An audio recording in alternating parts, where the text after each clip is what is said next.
Paper లీక్లు, నిరుద్యోగం, విద్యార్థుల సమస్యలపై బీహార్ పాట్నాలో ఆర్జేడీ చేపట్టిన నిరసన ఉద్రిక్తతకు దారితీసింది. ప్రతిపక్ష నేత తేజస్వీ యాదవ్ నేతృత్వంలో లోక్ భవన్ ముట్టడికి బయలుదేరగా పోలీసులు అడ్డుకున్నారు. ఆర్జేడీ కార్యకర్తలు బారికేడ్లను తొలగించేందుకు ప్రయత్నించగా జలఫిరంగులతో చెదరగొట్టారు. లోక్ భవన్ కు వెళుతున్న తేజస్వీ యాదవ్ ను పోలీసులు అరెస్ట్ చేశారు. ప్రత్యేక వాహనంలో స్టేషన్ కు తరలిస్తున్నారు. శాంతియుతంగా మార్చ్ చేపడుతుంటే పోలీసులు తమను అడ్డుకున్నారని ఆర్జేడీ నేత తేజస్వీ యాదవ్ ఆరోపించారు. విద్యార్థి సమస్యలను లేవనెత్తుతుంటే సామ్రాట్ చౌదరి ప్రభుత్వం భయపడుతోందని అన్నారు. జైళ్లకు వెళ్లడం తమకు కొత్త కాదని చెప్పారు.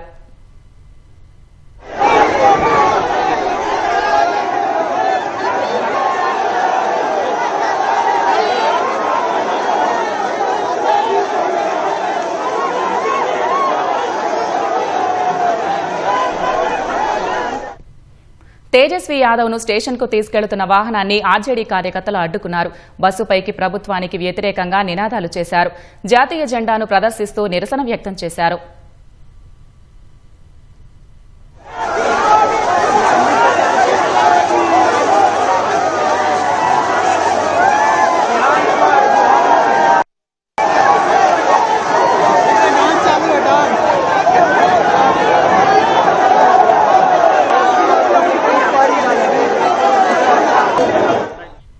నిరసన ప్రదర్శనలో తేజస్వీ యాదవ్ సోదరి మీసా భారతి కూడా పాల్గొన్నారు. విద్యార్థుల భవిష్యత్తును ప్రభుత్వం నాశనం చేస్తోందని ఆమె ఆగ్రహం వ్యక్తం చేశారు. ప్రభుత్వం ఎన్ని అడ్డంకులు సృష్టించినా తాము లోక్ భవన్ కు వెళతామని ఆమె అన్నారు.